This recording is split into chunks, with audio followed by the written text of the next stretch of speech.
61। शूरवीरता का अंग।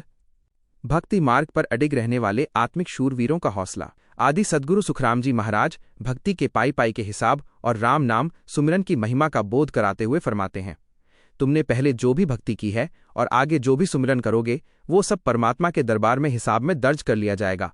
मनुष्य के मुख से राम नाम का एक भी अक्षर या हरफ निकलता है तो वो तुरंत सूक्ष्म रजिस्टर में लिख लिया जाता है। इसलिए तुम तुरंत सावधान और होशियार होकर राम नाम के ध्यान में लीन हो जाओ। इस सुमिरन से राम जी तुम्हें उस अगम लोक का अखंड सुख प्रदान करेंगे। महाराज दृष्टांत देकर समझाते हैं कि केवल एक परमेश्वर राम जी को रिझाकर प्रसन्न कर लेने से संसार के सभी देवी देवता और मनुष्य स्वतः ही प्रसन्न हो जाते हैं। जिस प्रकार यदि किसी देश का राजा प्रसन्न हो जाए तो उसके प्रसन्न होते ही उसकी पूरी फौज, शहर और प्रजा अपने आप अनुकूल व प्रसन्न हो जाती है। राजा को खुश करने के बाद शहर के अन्य लोगों को अलग से प्रसन्न करने की आवश्यकता नहीं पड़ती। ठीक उसी प्रकार एक परमात्मा को रिझा लेने पर सभी देव शक्तियां प्रसन्न हो जाती हैं। इसलिए तुम संसार के झंझटों और प्रपंचों में उलझकर इस राम नाम के सुमिरन को कभी मत भूलो। तुम्हें राम नाम रूपी अनमोल हीरा प्राप्त हो गया है, इसकी साधना द्वारा खोज करो।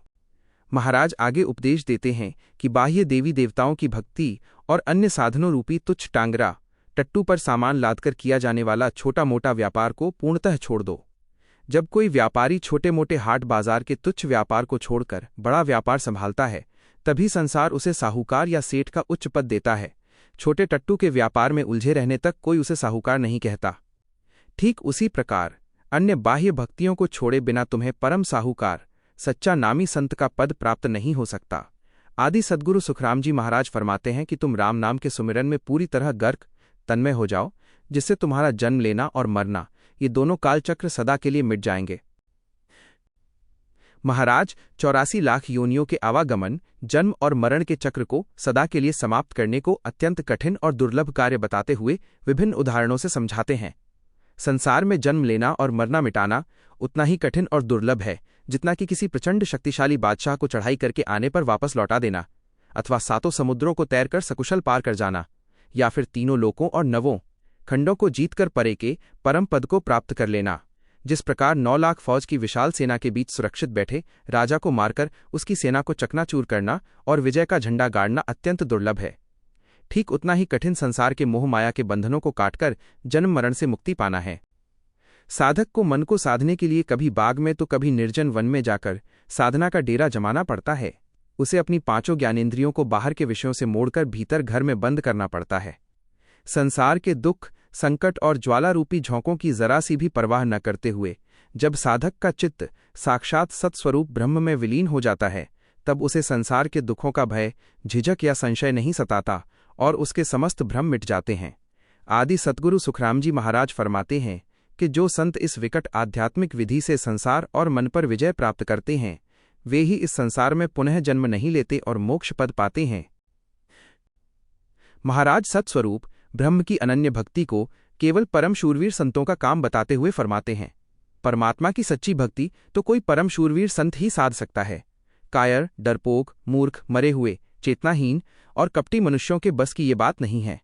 ऐसे कपटी जीवों से ब्रह्म भक्ति हजारों कोस दूर रहती है, जबकि परमात्मा किसी विशेष जाति जैसे ब्राह्मण आदि के मोह में न रहकर केवल निष्कामी और निर्मल घट में नित्य निरंतर प्रकट रहते हैं।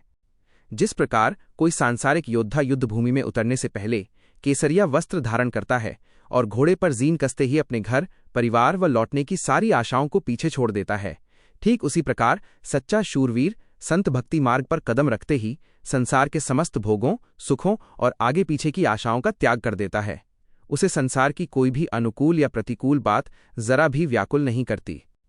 जिस प्रकार रणक्षेत्र में उतरा योद्धा बेफिक्र होकर सेना के बीच फाग होली खेलने जैसा निर्भय पराक्रम दिखाता है, ठीक उसी प्रकार शूरवीर संत सत्संग में बैठकर ज्ञान रूपी बाणों का प्रहार करते हैं और दूसरों के ज्ञान बाणों को सहजता से सहते हुए प्रेम का आनंद लेते हैं। उन्हें न तो जीवित रहने की तृष्णा होती है और न ही मृत्यु का भय। जिस प्रकार कोई स्वामी भक्त योद्धा अपने राजा के लिए सहर्ष अपना शीश कटा देता है, ठीक उसी प्रकार शूरवीर संत अपने परम स्वामी परमात्मा के चरणों में अपना सर्वस्व, अहंकार व मन समर्पित कर देते हैं। आदि सद्गुरु सुखराम जी महाराज फरमाते हैं कि ऐसे ही शूरवीर संत बेहद के आनंद ब्रह्म में पहुंचकर अखंड सुख का उपभोग करते हैं। महाराज अनन्य शूरवीर संत के परम समर्पण और आत्म बलिदान की भावना का निरूपण करते हुए फरमाते हैं, जो वास्तविक शूरवीर संत होता है वही परमात्मा की भक्ति में अपना संपूर्ण तन और मन सच्चे सद्गुरु के श्री चरणों में समर्पित सुपुर्द कर देता है। जिस प्रकार युद्ध भूमि में उतरा योद्धा संसार में 2 श्वास भी अधिक जीवित रहने की कोई लालसा या आशा नहीं रखता, ठीक उसी प्रकार सच्चा शूरवीर संत भी इस असार संसार के किसी भी भोग या सुख की 2 क्षण की भी आशा नहीं रखता। ऐसा संत सर्वथा निश्चिंत, निश्शंक और निष्पक्ष होकर अपने मुख से सत्स्वरूप परमात्मा के अमर ज्ञान वचनों को प्रगट रूप से उपदेशित करता है। जिस प्रकार रणक्षेत्र में योद्धा के मुख पर तलवार चलाते समय एक अद्भुत ओज और तेज नूर झलकने लगता है, ठीक उसी प्रकार अज्ञान और कर्मों के विरुद्ध ज्ञान की तलवार चलाते समय शूरवीर संतों के चेहरे पर भी परमात्मा का अलौकिक तेज चमकने लगता है। योद्धा अपने मन में अत्यंत हर्षित होकर सोचता है कि मेरा इस जगत में जन्म लेना आज सार्थक और धन्य हो गया। जिस क्षण की प्रतीक्षा मैं अपने शत्रु की सेना को सदा के लिए नष्ट करने हेतु कर रहा था, वो सुअवसर आज आ पहुंचा है। ठीक इसी भाव से आदि सद्गुरु सुखराम जी महाराज काल रूपी संचित और प्रारब्ध कर्मों को चुनौती देते हुए फरमाते हैं कि हे कर्मों, अब मैं ज्ञान खड्ग से तुम्हारा मस्तक काटने आया हूं। मैंने अपने स्वामी परमात्मा का जो नमक खाया है, उसका ऋण चुकाने का जो समय मैं ढूंढ रहा था, वह अवसर आज बड़ी कठिनाई से आया है। जिस प्रकार योद्धा फौज के बीच तड़ाके से तलवार चलाकर शत्रुओं का संहार करता है और जो होगा सो देखा जाएगा कि निर्भय भाव में लीन रहता है, ठीक उसी प्रकार शूरवीर संत राम नाम और अमर शब्द के निरंतर आघात से अपने समस्त संचित व प्रारब्ध कर्मों को छिन्न भिन्न करके नष्ट कर देते हैं। महाराज शूरवीर संत की आध्यात्मिक विजय और उन्हें प्राप्त होने वाले मोक्ष के सर्वोच्च पद की महिमा बताते हुए फरमाते हैं, जब संतजन अपने समस्त संचित और प्रारब्ध कर्मों का संहार करके तथा इस संसार की मोह माया को जीतकर सर्वथा निष्पाप व निर्दोष होकर जगत से निर्गमन करते हैं, तब साक्षात सत्स्वरूप करतार परमात्मा उन पर परम प्रसन्न होते हैं।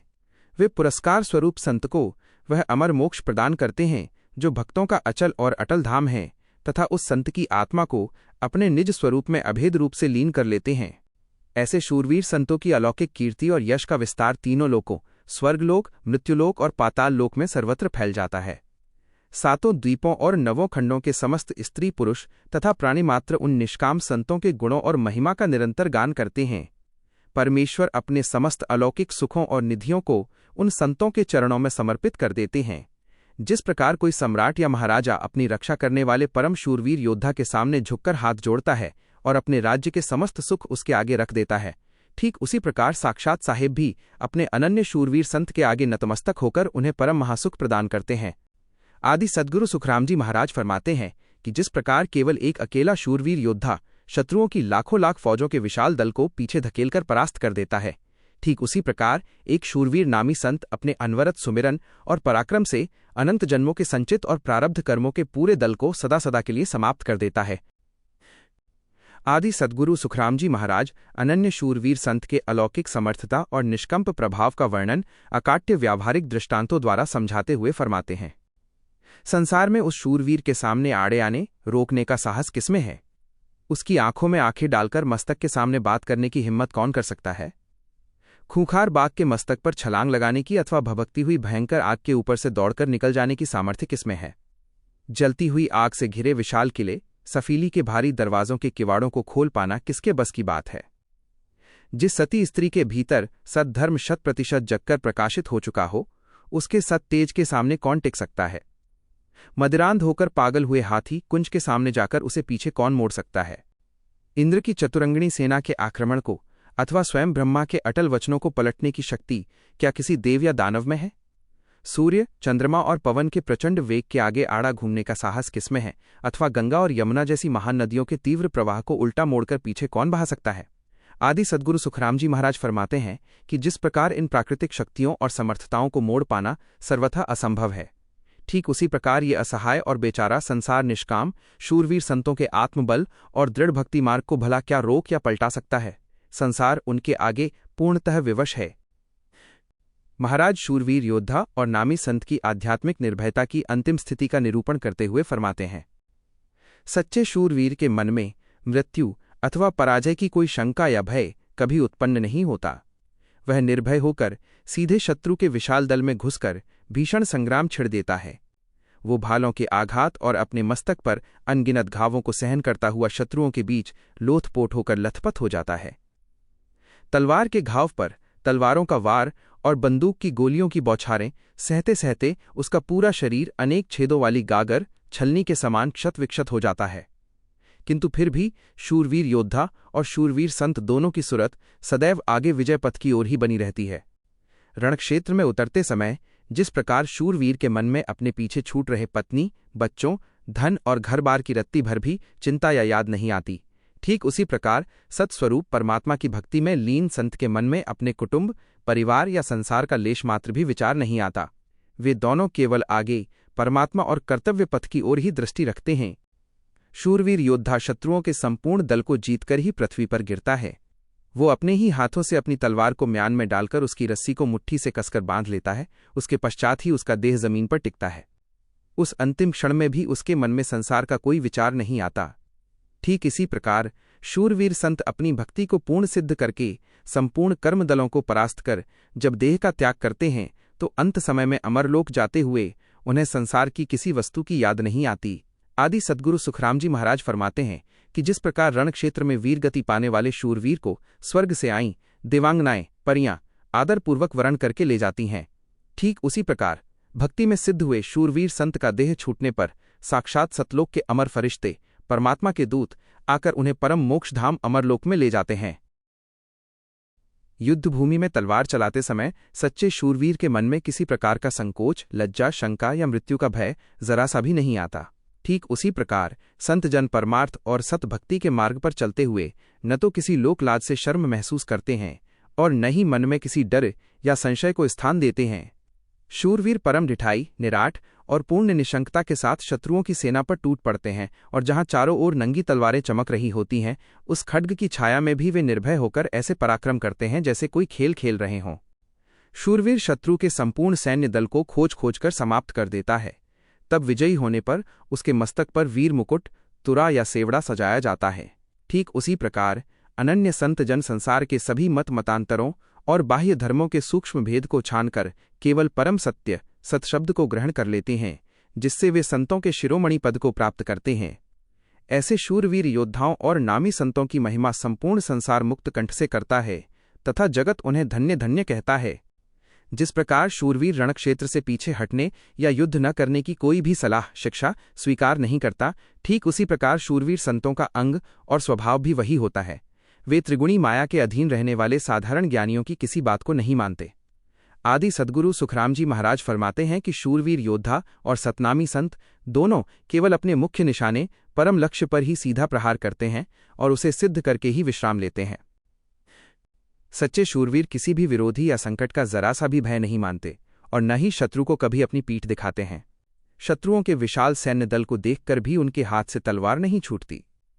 ठीक उसी प्रकार जब संसार के अनेक अज्ञानी लोग शूरवीर संत का विरोध करते हैं, तब भी संतजन अपने हाथ में पकड़ी हुई भक्ति की मूठ को कभी ढीला नहीं होने देते। शूरवीर अपनी तलवार से विरोधियों को विवश कर देता है।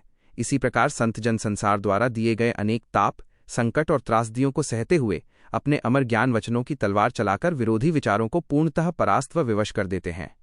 साधक का मन एक मदोन्मत्त पागल हाथी के समान है।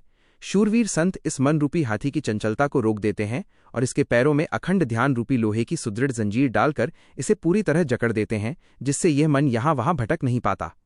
जिस प्रकार रणक्षेत्र में योद्धा अपना अडिग, न डगमगाने वाला विजय ध्वज निशान गाड़कर केवल और केवल संग्राम की बातें करता है, शत्रु से जूझते समय उसके मन में अद्भुत जोश, किलकारी और जागृत होशियारी छाई रहती है और एक बार लड़ाई का मोर्चा बांध लेने के बाद वह किसी भी कीमत पर पीछे नहीं हटता।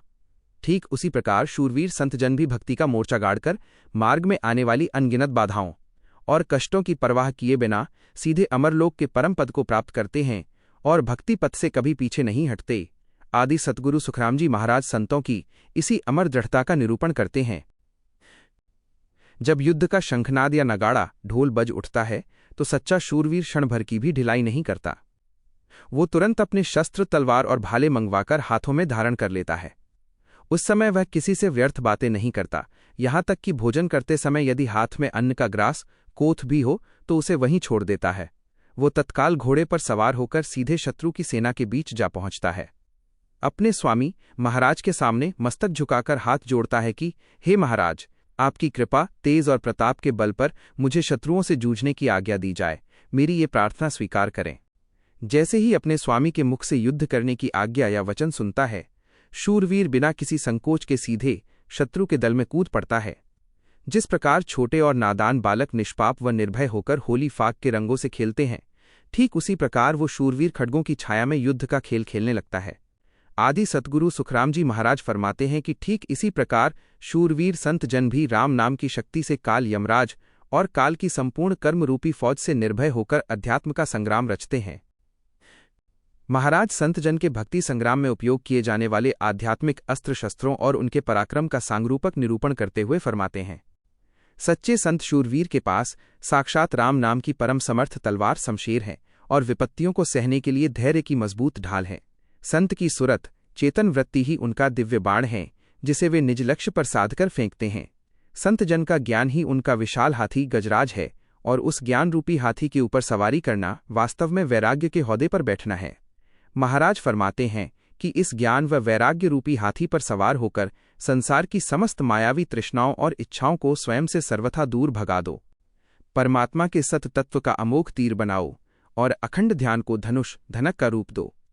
जिस प्रकार तीर को हवा में सीधा और सटीक रखने के लिए उसके पिछले भाग में पक्षी के पंख की पूंछ बांधी जाती है, ठीक उसी प्रकार अपने तीर को अडिग रखने के लिए सांस पवन श्वास की पूंछ लगा दो। अपने चंचल मन की मुट्ठी बांधो, चित्त का चाबुक कोड़ा बनाओ और अपनी सूक्ष्म निरत ज्ञान दृष्टि से सीधा निशाना साधकर भीतर बैठे पाप और कर्मों को आधा अधमरा करके पूर्णतः समाप्त कर दो।